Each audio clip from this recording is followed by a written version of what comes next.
Okay, I've started the recording. Okay. Here we are. We're not supermodels, and Yes. Happy New Year's Day, everybody. yeah, Happy Happy New Year's Day.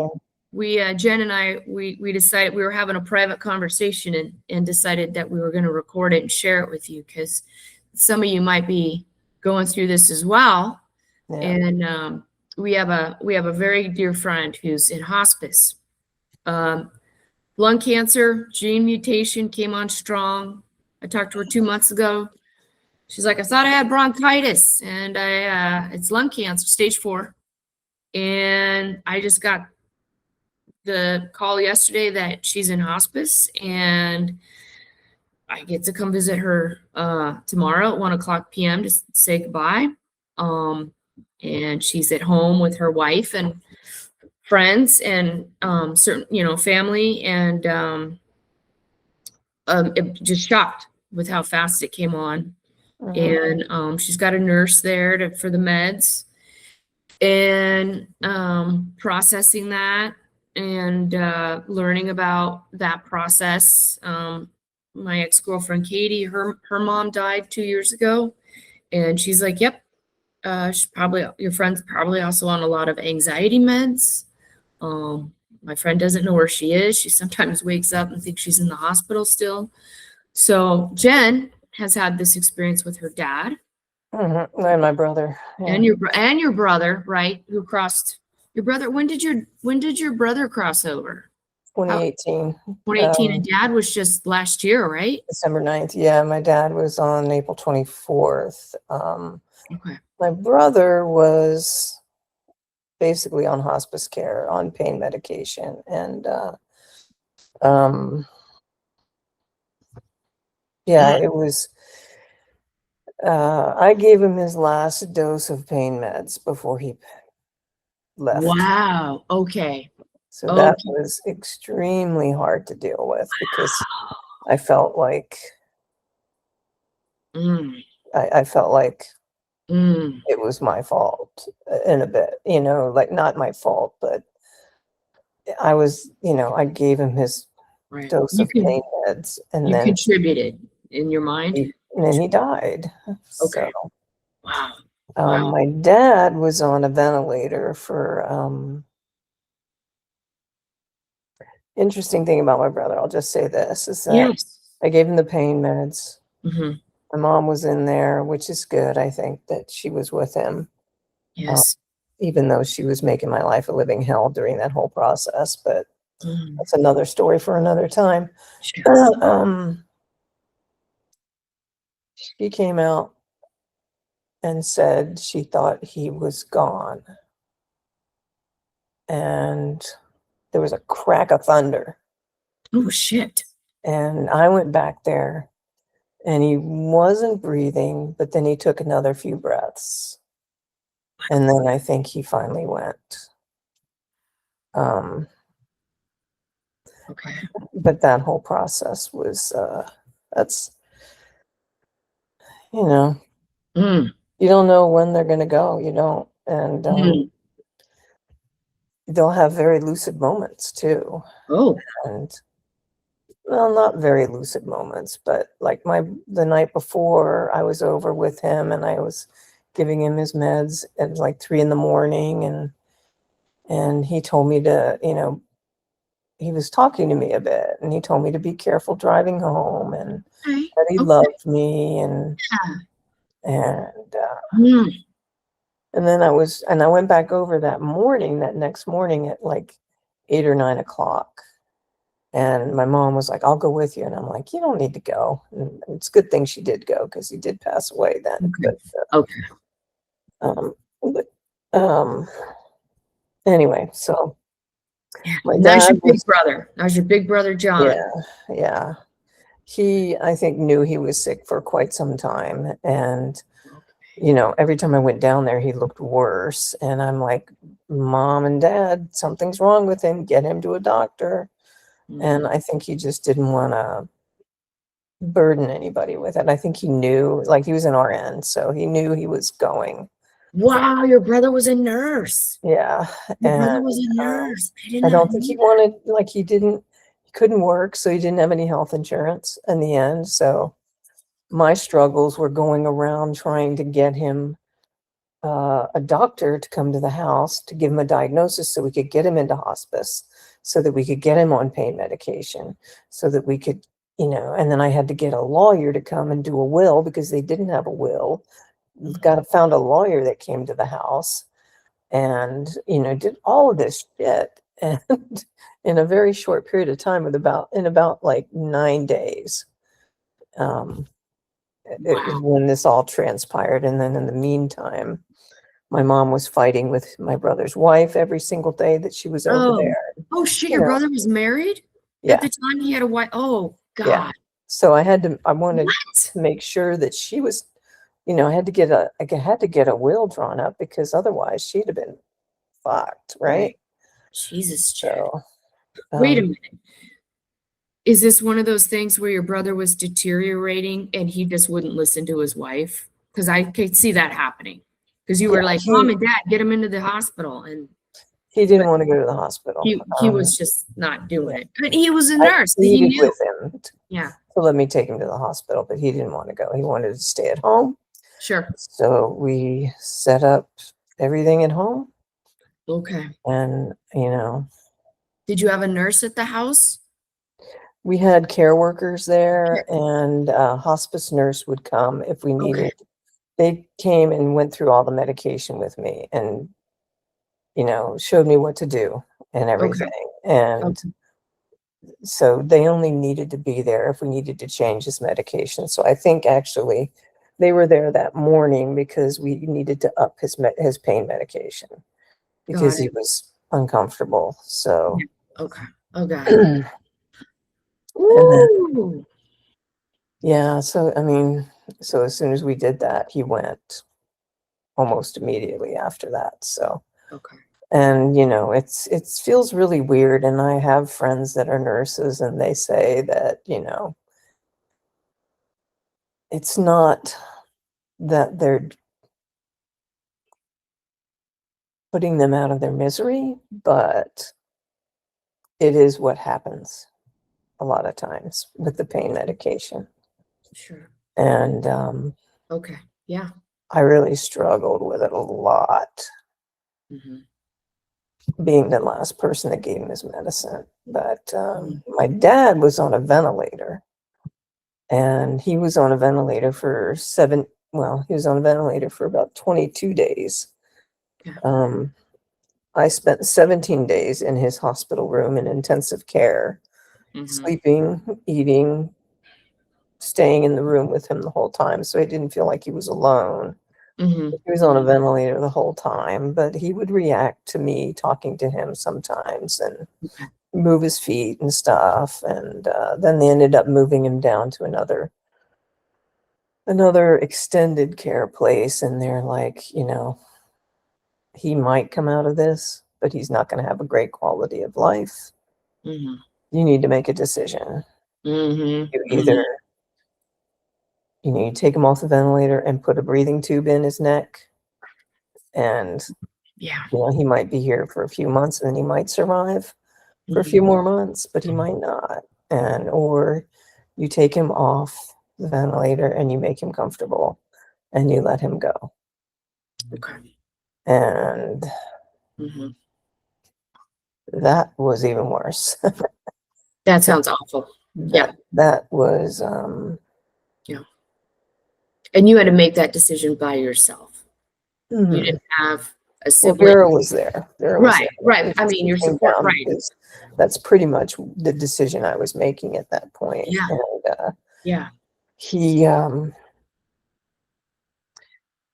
the whole process was so difficult because he was on a lot of drugs, to keep him sedated for the.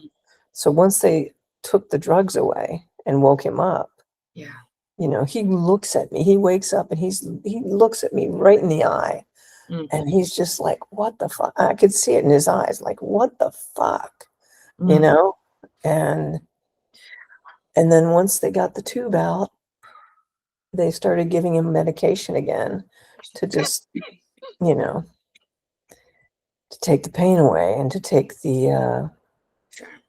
So he wasn't awake for very long. And it took about 3 or 4 hours, maybe 5 hours. I don't know. It was a long time. Yeah. Wow. And he was, breathing. His breathing was slowing down. And then instantly, the color just drained from his face. And I looked at Vera and I said, his color just changed. He's going. I knew he was going. Okay. Yep. And he took his last few breaths, and that was it. Damn. What point did he say his last words to you? I'm assuming after the Before they put him on the ventilator. when they put it on him, when that was put on. Before they put him on the ventilator. And he said, he grabbed. Yep. It's all right. He grabbed my hand. He said, "You're my little girl." And he kissed it 3 times. Wow. And then he said, "Tell your mother I love her." Wow. Yeah. Wow. And then he said, "Somebody took my car keys. Go find my car keys." God, dads are just like, "You want me to go find your car keys?" He's like, "Yeah, go find my car keys." Dads are so dumb. Okay. It was like, throw a dad joke in there while you're at it, Dad. Yeah. Oh my God. Wow. Was Vera there for that moment? No. That was when I first got down there. Okay. Yeah. Yeah, I got down there and it was like either the next day. It might have been the next day, because they were telling me, like, I got the call.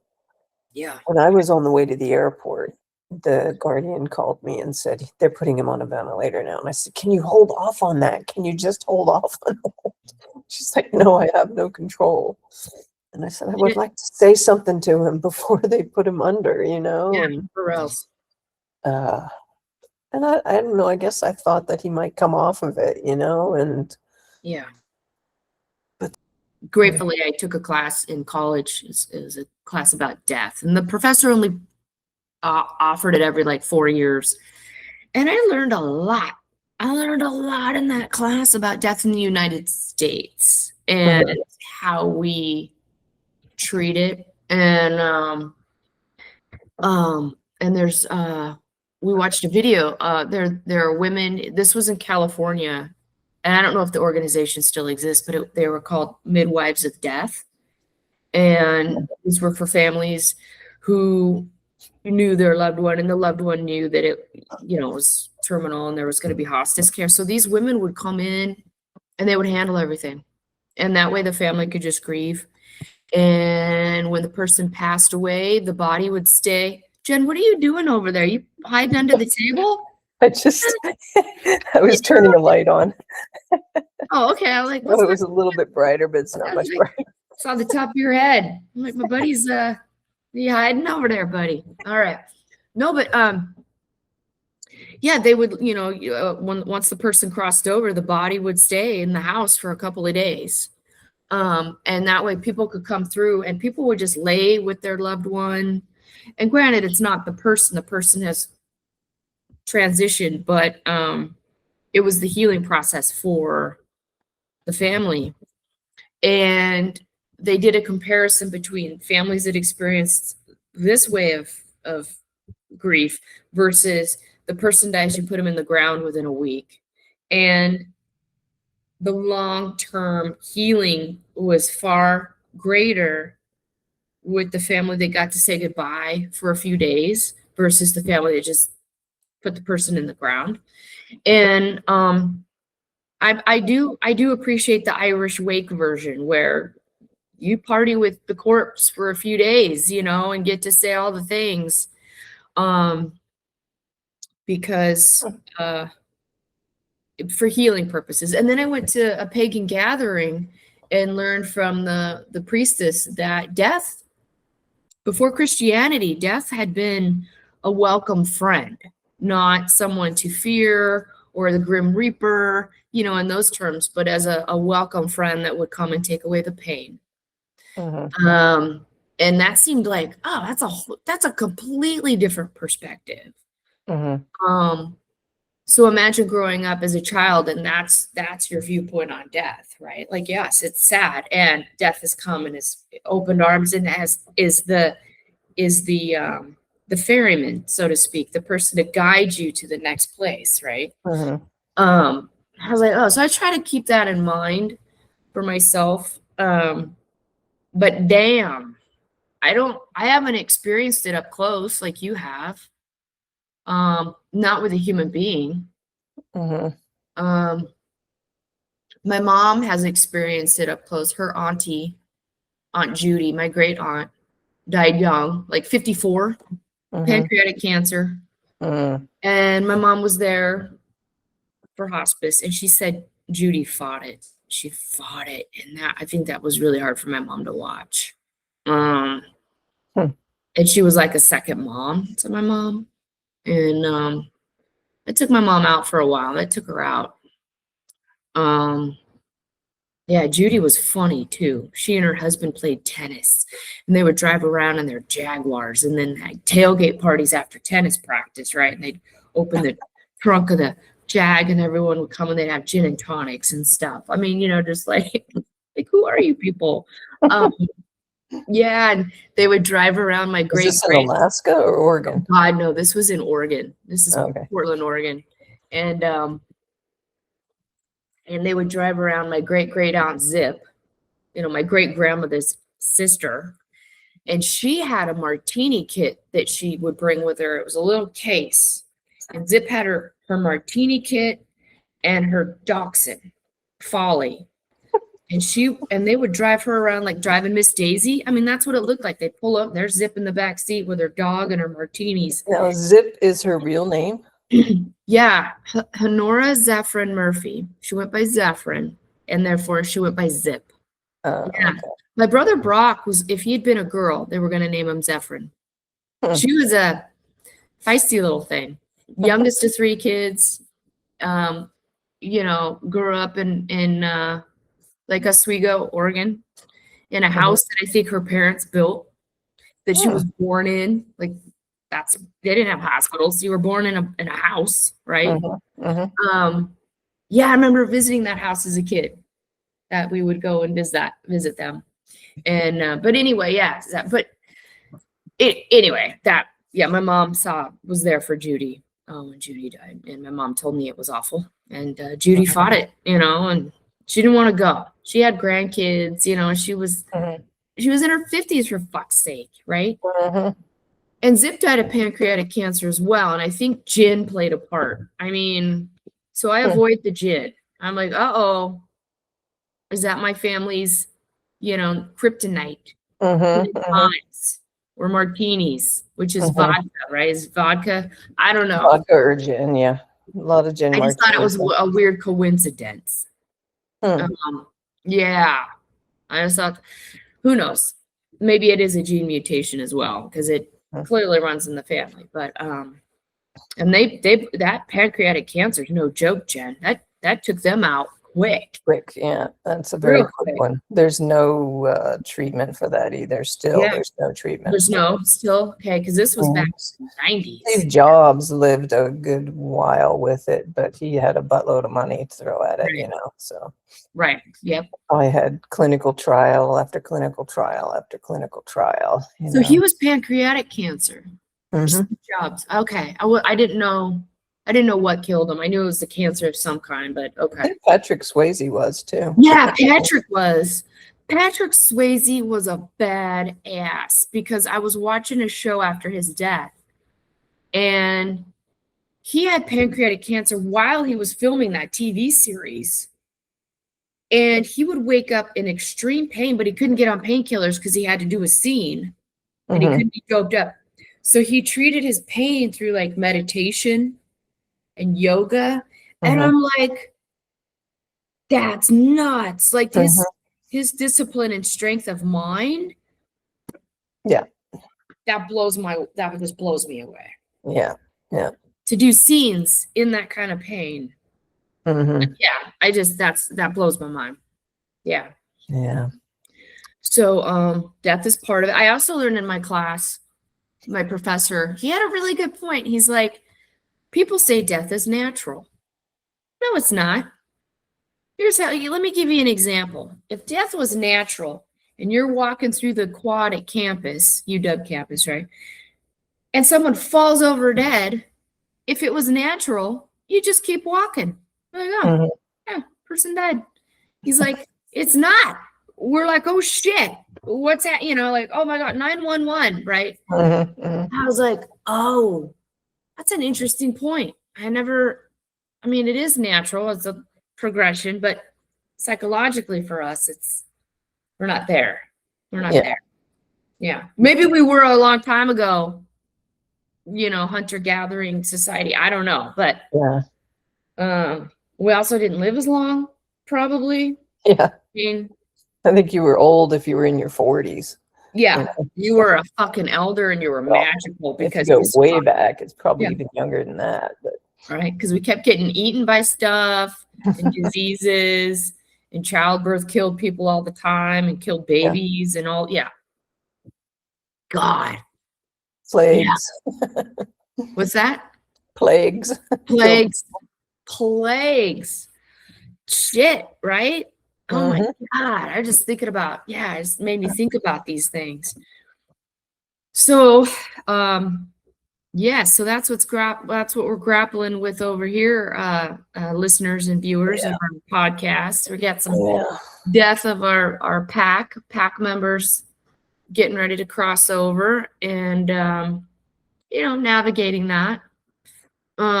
We just had another close friend whose son committed suicide. Jesus. As well. So that was a shock. That was in October. Oh my, how old was this kid? Was this like a teenager? It was, no, he was 50, I think, but he'd been trying to do it for quite some time. And, depression? Was he suffering from severe chronic? Okay. Mental health issues. And, when they are bound and determined to do it, they do it, It's just a matter of time. And, yeah, absolutely. So we, that's always a hard one. I mean, we had a friend, Patrick. Yes. And that was really hard. Like, that took a long time to get over or get past or whatever. Like, that's one where there's no, I don't know. He must have been suffering pretty hard for a long time. Yeah. Did he have some mental illness issues as well, or just the severe depression? I think he struggled with some mental health challenges. But we always checked in with him and said, "You're not going to harm yourself. You're not going to, And we had all just spent a bunch of time together. Yes, I remember that, down at the ocean. And then he went home and and that was after his dog died. His dog had crossed over. I feel that I think animals are healers, man, because it helps me to get up in the morning. If I've got something bigger than myself, I'm like, oh fuck, I'm having a bad morning, but man, my little dog or my cat, they need me to get off my ass. Yeah. And then it's like, okay, bigger than myself, right? Bigger than my ego and all of my shit. Yeah. All right, Dina. How is Dina today? Dina's great. I think she really likes us. I think she's into like what we've got going on here. Flick off your background for a second. Sure, yeah. I want to check out the Dina dog. All right, background. We gotta say hi to Dina. All right, here we go. Let's see. Let's turn this off. Remove. Hey, Dina. There she is. What's up, girl? Hey, Dina. I'm gonna go kiss her butt. gonna kiss her on her butt. I'm gonna kiss your butt. I'm gonna kiss your butt. You're a good girl. Yeah, you're getting a little spanking. You're just spanking because you're so cute. Yeah. She's feeling good now, huh? Yeah. No more stank face. No more stank face, man. That dental was magic. Magic. Her breath, she has no bad breath at all. There's not even breath smell. It's just air. Her mouth smells like air. She's so cute. She is. What's that, buddy? She's super cute.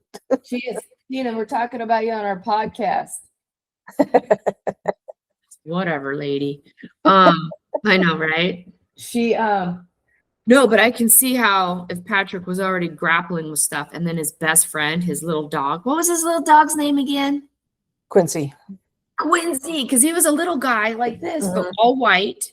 Yeah, he was small. He was bigger than he was? Oh, yeah, okay. I thought he was like a Chihuahua mix or something. Okay. Yeah, he was, but he was a bit bigger. Like he wasn't tiny like a Chihuahua. Got it. I could see if he was grieving over Quincy and then already had his all internal stuff. Yeah, I think that may have played part of it, but also we found out that he'd been planning it for 7 years or something. So whoa. Yeah. Okay. Oh wow. And there was an 18-page letter that was left that wow. I didn't read. I didn't want to read it. Robert read it. Okay. I didn't want to. That's fair. I just couldn't, I felt like, what was the point, Okay. What did I need to know about it? Right. Yeah. Yeah. No, I've had family members commit suicide. A cousin of mine did. And she was young, like early 20s, and she and her husband weren't getting along and she hung herself. And I remember that, but your family thought that maybe that was not what happened. Right. There was some, did he kill her? Right. And I mean, the police didn't take the family serious to investigate it. I mean, to them, it was, suicide. How often does that happen too? The police, it was a suicide. But also, oh man, it kills me when young people do it after a breakup, because it's like, oh, please, sweetie, hang in there. Hang in there. Let's get some positive coping mechanisms here. It hurts, and it hurts for a long time sometimes. And if you can just get through it, there's oh man, all this other stuff to look forward to without that piece of shit, and that's hard, especially when your frontal cortex isn't fully developed yet. And, all the emotions are so fucking hormones and emotions are so intense. Because we had friends in high school, we had a buddy from middle school and high school, and he killed himself in college because his girlfriend broke up with him. And it was like, oh, buddy, Tyler, if you would just now we're in our 50s, and it's like, oh man, all this rich, and if you can just find. When I've gone through my breakups, listen, thank God I had dogs. I took dogs for walks. I'm in a wheelchair walk in Seattle. And to this day, I'm like, I can't believe I walked my dog all the way over there and back, in a chair. I was out of my mind. Yeah. And I was, because I was heavily, heavy duty grief. It was just like zombie walking, right? God, that helped. That was so Buster Dog, man. He got me through some breakups, and he loved it because he was like, "Fuck yeah, let's go for a walk." Yeah, for hours. He was a sweetheart. Yeah, he's a good boy, but Jesus. Anyway, suicide's that's a tough one. That's a tough one because I can see both sides. Like everybody that's left behind, what, and then also if you could have hung in there, but then also have a buddy whose uncle who had schizophrenia. and he just couldn't do it anymore. Mm-hmm. And he was really thoughtful about it. He rolled himself up in a plastic shower curtain because he didn't want to make a mess, and he shot himself. Oh, Jesus. He couldn't do it. The schizophrenia took him out. You know, he was like, I can't do this, you know. I don't think it should be illegal, though. I don't think suicide. I think it should not be illegal. I don't. What kind of a deterrent is that? Don't commit suicide, because if you do and you survive, we're going to put you in jail. That's the most dumbest thing I've ever heard. Yeah. That's dumb. Whatever. Well, yeah, I don't know if we have laws like that in Canada or not, that it's illegal. Yeah. Because they have MAID now, so. Okay. Yeah, I don't think anyone would actually go to jail. It's just kind of a weird, like, what? That's anyway. Yeah, we'll post some links to the suicide hotlines again on this episode, because we had this conversation a few episodes back too, I think, didn't we? Yeah, you're right. We have. Well, and there's some, you know, I lived with a young man that was suicidal, and he I think he was addicted to the drama, the intensity, because for him to have gotten support, which was there for him, he would have to not want to be suicidal and dramatic and all of these things, right? And so I think he's in his 40s now and still like that, you know, and it's kind of like, do you want to get better? Or and I think at this point, that's got to be a mental health issue. Yeah. I mean, I think it's hard because I think someone that's suicidal and is truly always thinking about it will figure out a way to make it happen. Right. Absolutely. Absolutely. Yeah. God, that shit's real. Yeah. Anyway. Yeah. That shit's real. I mean, I've been in dark places, but that's where my poetry and my when I was writing songs for a while, what I took like one guitar lesson, and then I was like, I know 3 chords, and then I wrote like 14 songs in a week. It was a coping mechanism in hindsight. Before I got on my antidepressants, I'm like, oh, that was a way to like stay sane and on the planet, and kind of just like, because now I'm like, you know, I don't need to write 14 songs in a week. Well, that's good. That's what I would do, actually. I wrote music too you know, that's why, you know, I don't know, most of the music that you write, or I used to tend to write, was depressing because I was writing through something, you know. Yep, exactly. So now when I listen to artists, I'm like, oh man, are they in a dark place when they wrote that shit? Whoa, you know, or oh God, are they bipolar? Because that shit's legit, you know, or whatever. Like, wow, they're surviving right now. So where are these 14 songs that you've written? Oh, I think some of them are on a cassette tape. And some of them I wouldn't record. I would just you know, write them and play them, and then I was like, done, next, you know, like with my 4 chords. Yeah. What you can do with 4 chords and a capo, you know, like give me a capo and I'm good to go. Yeah, most I think pop music is the same 4 chords, just rearranged in different, you know, places. That's nuts. Yeah. And I can't stand bar chords because I have tiny hands. Yeah.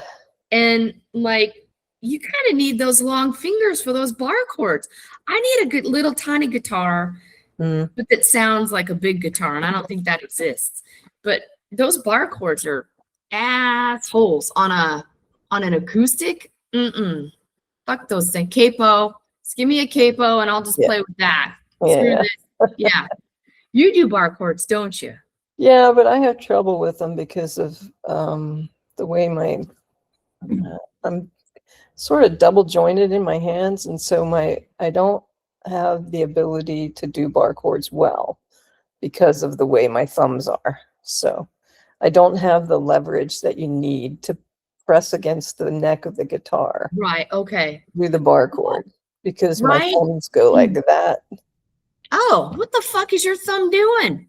That's just the way it is. That is some fucking, wait a minute. Show your thumbs again. Let's match up our thumbs. Wait, oh, I can't see it. Let's scooch over a little in your little. This one has got trigger finger in it right now, so it's not doing it. But it looks fine. But Jesus, Jen, that other thumb. Yeah, this is usually what my thumb looks like. So to do a bar chord, this is what I'm getting at the. Can you bend that thumb down at all? Yeah, I can do that, but yeah. Huh, I'll be down. Wow. But to do the bar chord, you're going to be pressing against the neck of the guitar, and you need more than just the base of the thumb to do that. You need you need your thumb to be like this, which is, interestingly enough, I've got trigger finger in this one, so I could actually probably do a decent bar chord right now. Wow, is it spasming? Is that what that means, trigger finger? No, it's kind of like arthritis a little bit. Oh, I'll be damned. Yeah. So what I'm learning right now in this moment is that some people are born with hands for guitars. Like there's a gift, like Michael Phelps, the swimmer. He's got the weird internal body shit. And he won, 9 gold medals in swimming or whatever, built for swimming. I am not built for any sort of guitar stuff. I'm built for fisting lesbians because I got tiny hands, but they're soft, but also very strong. All right. Do it, Jen. You picking up what I'm putting down? I am. Yeah, you get it. That's about it. They're little, but they are mighty. They're little but mighty. Okay, so on a lighter note, I saw Fortune Fenster perform, the comedian. When did you see her? She was last night here in Seattle. It was her last show at the McCaw Hall. Oh, McCaw Hall. Okay. Yeah. Last tour date, Seattle. And the lesbians showed up. I had so many friends texting me, listen, Happy New Year. I'm going to a comedy show tonight, but I'll talk to you later. And I'm like, Fortune? And they're like, what? Yeah. And I'm like, I'm going to be there too.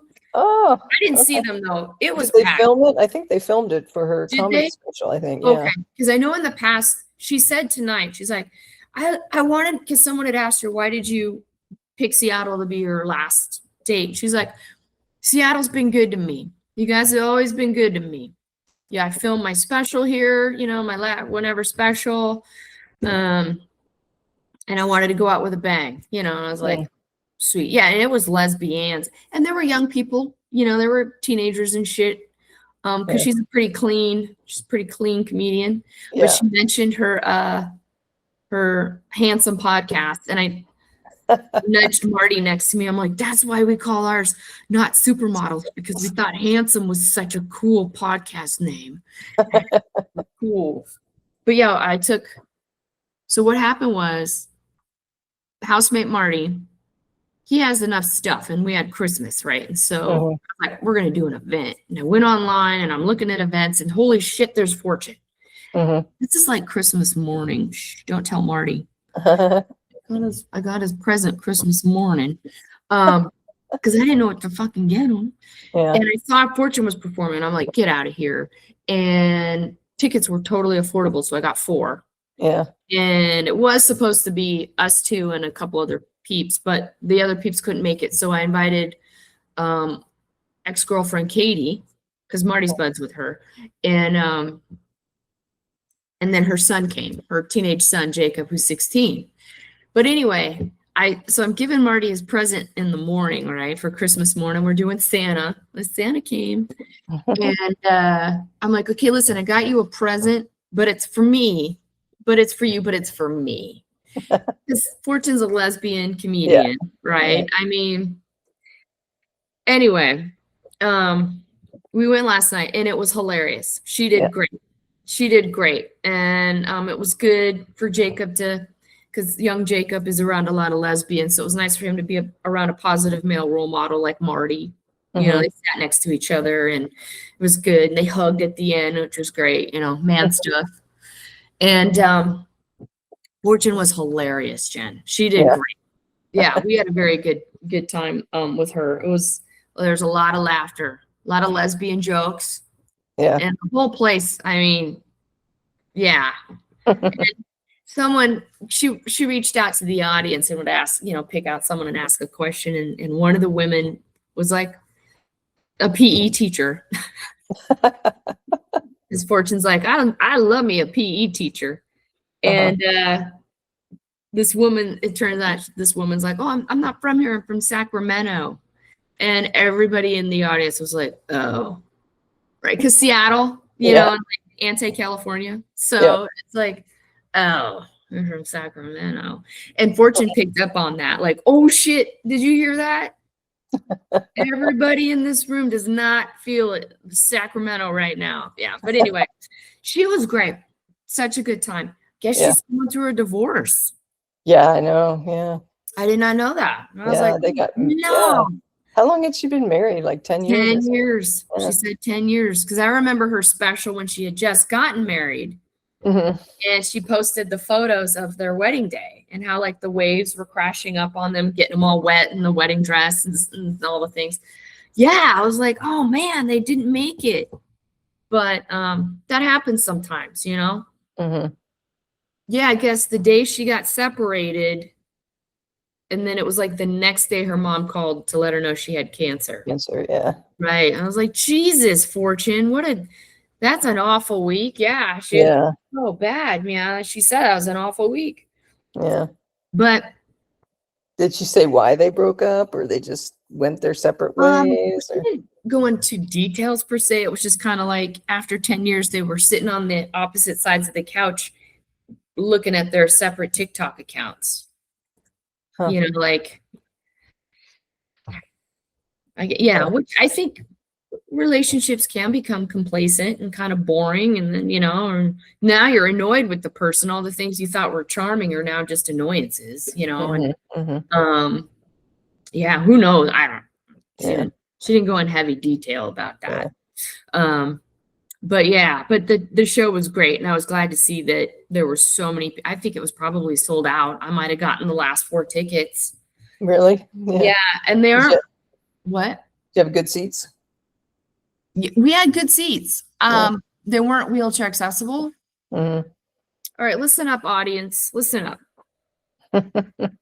If you have a career where you work with computery stuff, listen, here's why I didn't get wheelchair accessible seats, Jen. I go to the website like Ticketmaster to get tickets.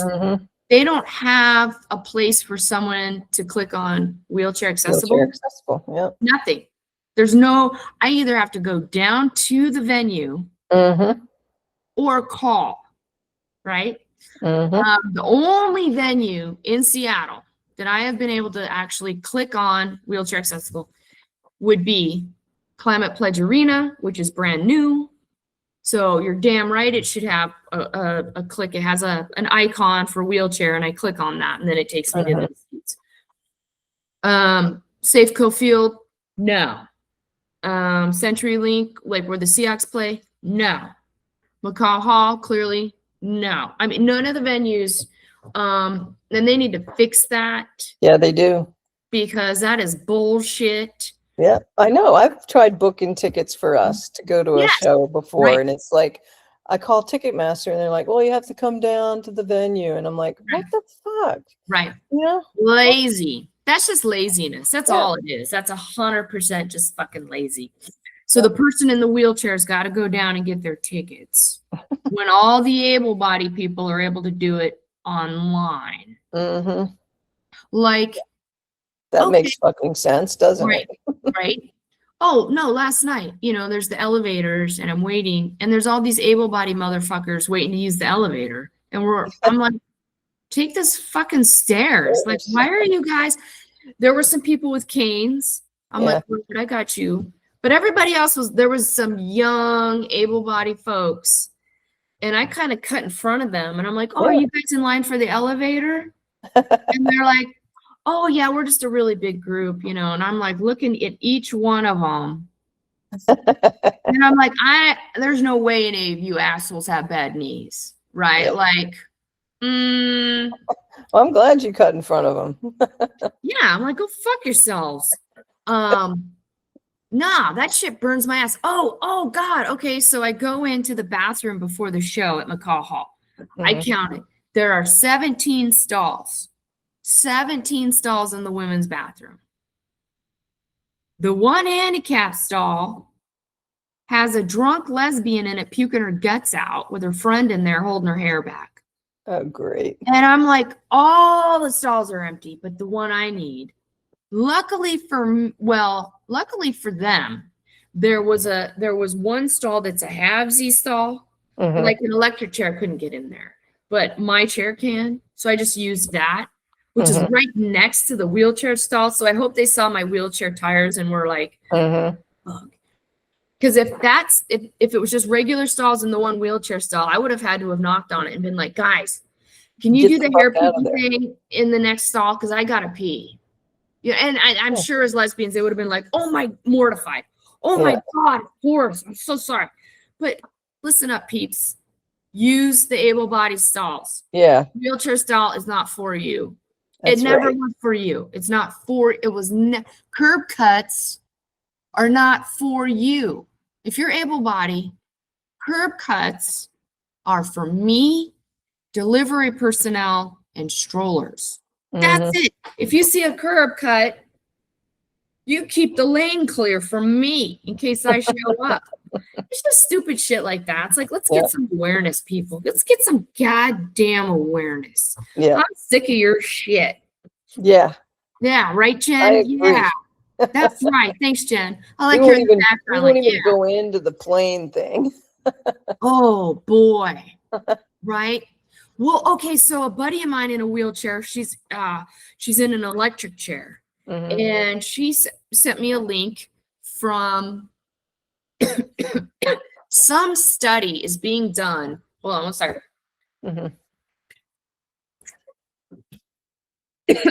I think the FAA has hired a company to do a study on wheelchairs inside a plane, wheelchair accessible bathrooms in a plane. And I got sent this study from this friend in the chair. Now, be mindful, a manual wheelchair, like a sports chair, and then like an electric chair, are very two different animals, right? But the questionnaire was clearly done by able-bodied people. I'm like, there is nothing in this questionnaire that pertains to me, or really even my friend. Who the hell is this questionnaire for? Right? So if you work for a company and you're going to do a questionnaire, you got to have the questionnaire written by the people that it's about. Don't make policy for me without me. You know what I'm saying? Don't make policy about me without me. So like, there was all these questions, and I'm like, yeah, I can't answer any of these because they're not accurate to my experience. Like, yeah, it was just dumb. Like, the questions were, do you use an aisle chair to go to the bath, to use the restroom on the plane during flight? And there's like a yes and a no. I clicked the no, but I wanted to have an explanation of why. Because that should be if we've got one on board, why don't you use it? One, it's a piece of shit. Two, the flight staff doesn't know where it's located. Three, they don't know how to put it together when they do find it. Right. Four, it's not ergonomically, it's not a practical device. It's just something to get you up the aisle is all it is. Right, but there's no leg rests. So my legs are in the way. So I have to hold. So it's not, luckily I'm pretty athletic and pretty flexible, so I can manage it, but not every, it's mostly for old folks, like people of a certain age or certain disabilities. And I'm just like, this isn't, some dipshit threw this together and we're like, there, we got one. We can check that off the box of things, of requirements. I get on the ground in the aisle and I drag my ass down the aisle to the bathroom. Super gross, right? Like my clothes are covered in God knows what. Yeah. Got my gloves on, right? Protect my hands. They were like, another question is, Do you transfer from your wheelchair to the toilet? No, you can't. You can't get your wheelchair in one of those I fucking can't get my bathrooms. wheelchair on the airplane, let alone down it. The door to the bathroom's this wide. Yeah. It's maybe about that wide. Yeah. In what world is somebody's wheelchair going in one of those fucking bathrooms? Yeah. Actually, in hindsight, maybe I should go back to that email and figure out where that came from, that study, that questionnaire, and then contact them directly. Like, look, your questionnaire is dog shit. I should use this as toilet paper. Why don't you contact me if you really want, if you're actually serious? Yeah. This just seems like something like a formality that you have to do to get a grant or something. Yeah, or get certified. Right. Yeah. When you're serious, give me a call and I'll line up all my disabled friends and we'll come and we'll tell you in person. Meet us at the Museum of Flight. We'll get on one of them airplanes over there. Yeah. We'll teach you some stuff. We'll teach you up. Dumb, Jen. So dumb. Where do you sit on a plane? Are you guys first class? You sit first class? No, not all the time. Okay. I usually will do economy plus, though, bulkhead or something. So yeah, right? Yeah. Right. Okay, because you guys are kind of those affluent lesbians people talk about. not that affluent. I just have a bunch of air miles. No, I know. Yeah, you do. Do you have like 1 million miles? Because you were flying to and from Florida. About 850 right now, 850,000. So what I'm hearing is you've got like 8 free, like 2, like you could go 2 people round trip paid for 8 times to New Zealand, like round trip. Really? I had 100,000 miles and I could get 2 people round trip to New Zealand covered. Huh. Yeah. So hey man, you are good to go. Wow. Yeah. You can go wherever the hell you want. And we went business class to Spain when we went to Spain this past October. Okay. And I had 800,000+ miles then, and now I'm back up to 850,000 miles. Wait, if you hit 1 million, do you get like a free something or like a special card or like a ooh, you're changing the rules. That's another thing. The airlines get to change the rules as they go, you know. So sure. I think eventually, like, you have to have traveled 1 million miles. Like, I have air miles that are almost 1 million, but that doesn't add up to 1 million miles. Oh, wait, it doesn't? They split it out. So you get air miles based on buying stuff and, you know, what type of fare you bought and all that stuff. And then you also get mileage for the actual mileage of the flight. Right. And so that's much less. So it takes you a lot. There are people that are 1 million milers. And when that happens, yeah, you get automatic status on an airline. I mean, I'm platinum again this year, but, you know, I don't think I'll be flying nearly as much this year coming up. So I'll probably lose that after this year, which is why we're going back to Spain, I think, again this year. So. Okay, gotcha. Keep the status and keep the, you know, use the miles and totally. Yeah, I'm going. I leave in 2 weeks to see my brother Cassidy in Tucson. Oh, okay, cool. I'm gonna be hitting up the desert people, and yeah, because I think did I tell you he called us in like August? Denali and he called us and was like, "Can you guys come visit? I'm lonely." I mean, that's sweet. Yeah. Being vulnerable. And Denali's like, "Listen, I will visit, but I am not visiting Tucson in August. Let's do it around your birthday. Let's do January." And then I got the call, "Can you come visit?" And I was like, "Yeah." He's like, "Denali said January." And I'm like, "That's brilliant." Yeah. I got nonstop round trip ticket, Seattle, Tucson, $150. Yeah, you can't beat that. Yeah. No, I clicked on that fucking thing. I don't even know where my seats are going to be. I could be sitting in the middle of whatever. I don't care. It's like a 3-hour flight. I'll just take a nap and wake up. What airline is it? Alaska. Alaskan, yeah. I'm primarily United is what I fly. Okay. That being said, Air Canada, by the way, fucking Air Canada, we took Vera's practically new bicycle and had it packed professionally in a box for transport on the plane. Oh God. Nonstop flight. They fucked it up royally. How do you fuck up a bike? They took a forklift to it, it's what it looked like, and just rammed the forklift into the box. Oh no. And I filed the claim. And first of all, it was hard as hell to file the claim. They made it really difficult to do that. You have to do it within 7 days. I went over to the airport like 4 times. I filed the claim, and then they write back to me, and they said, because you didn't put it in a hard shell case, blah blah blah blah blah. We had it packed in one of the boxes that they ship the bikes in. Yeah, it's a bike box. When they purchase them. Yeah, we had it professionally packed. I paid a couple $100 to have that done. Yeah, you did. And Air Canada, when the box got there, the woman looked at me and was like, oh, there was 2 holes in the box. And I'm like, what the fuck? And she's like, oops. And then she just walked away. And so I submitted the claim, and then they wrote back and they were like, oh, you didn't follow proper procedure to pack the bike, so therefore your claim is denied. And I said, respectfully, this is bullshit. I didn't say bullshit, but I said it's rubbish, and I will take my claim to the media now.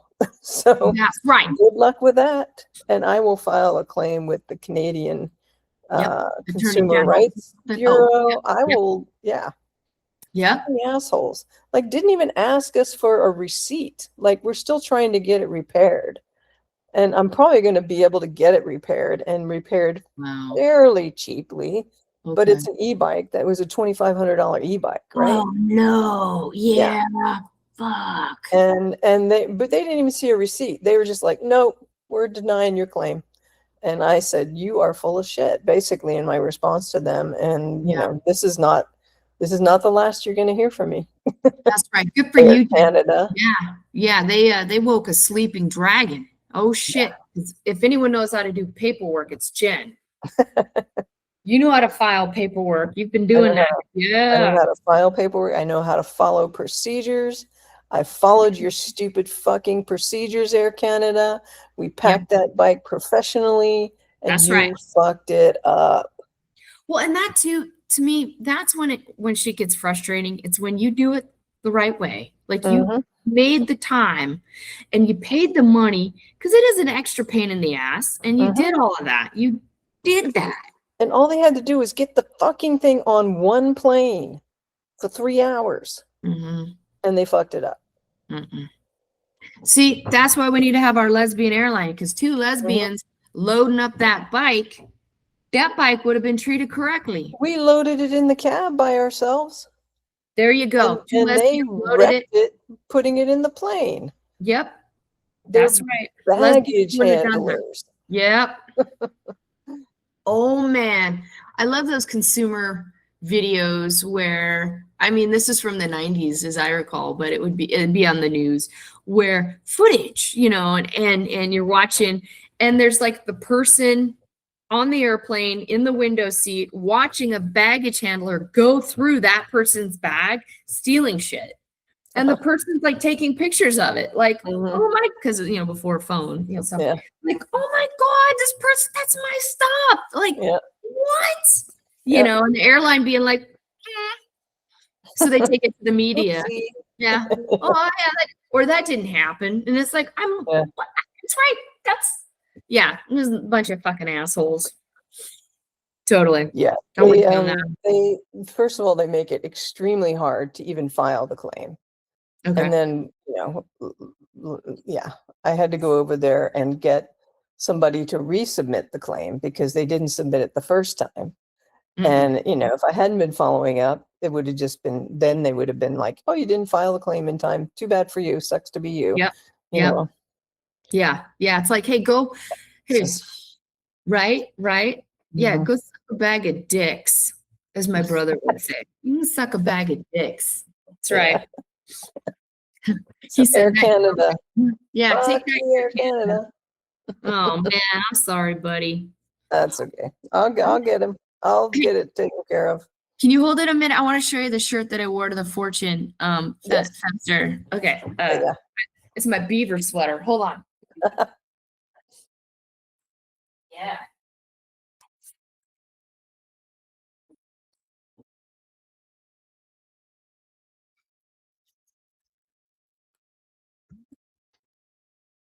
Okay.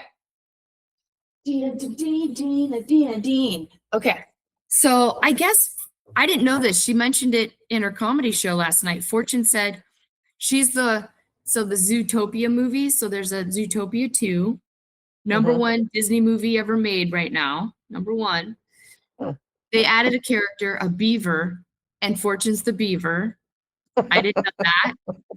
I didn't know that when I wore my beaver sweater. I got this on eBay. Can you see it?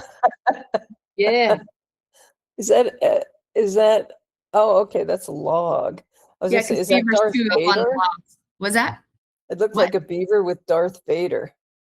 Oh no, that's the log. Where did you get that sweater? On eBay? Yeah, I Googled beaver sweaters for sale. It popped up on eBay and I bought it. This is from 2018. So I don't know where it's been around a while, but I love it. I only wear it on special occasions, yeah.